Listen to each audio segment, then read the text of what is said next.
ठीक कैला घरे आई गईला सजनवा, बोला राजा कहाँ बावे हमारो गहनवा। ठीक कैला घरे आई गईला सजनवा, बोला राजा कहाँ बावे हमारो गहनवा। अच्छा ना कैला हवालमो भूल गईला ले आवे में। जल्दी धैनी देला गड़िया, खाली लाइनी बनारसी सड़िया, गहना छूटल होआवे में। जल्दी धैनी देला गड़िया, खाली लाइनी बनारसी सड़िया, गहना छूटल होआवे में। गहना छूटल होआवे में।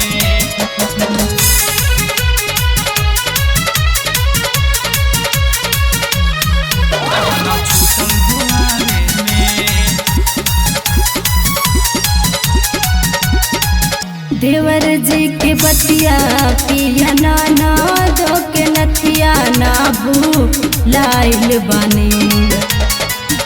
अम्मा जी ला साड़ी और पापा ला मोबाइल रउआ लाइल बानी।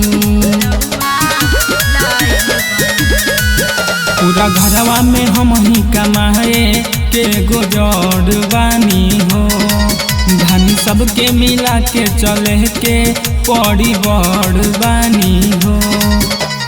तोहरा से ज्यादा न मिली है पिया बुद्धू बनावे में। जल्दी धैनी ही देला गड़िया, खाली लाइनी बनारसी सड़िया, गहना छूटल होआवे में। जल्दी धैनी ही देला गड़िया, खाली लाइनी बनारसी सड़िया, गहना छूटल होआवे में। गहना छूटल होआवे में। गहना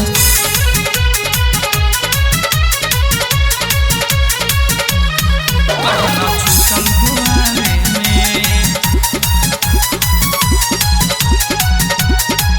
गोलू अभिषेक काम कैले बड़ा फेंक इतना सीधा ना बना। जाना तानी काहे नाही लैला बलमुआ के हु कैलस मना। जाने सुरजीत के बतिया पतनी का एतबार कदा हो, लाइल बानी हो गरवा के हरवा, आवा प्यार कदा हो। अरे मजा आवेला का राजा तोहे हमके सतावे में।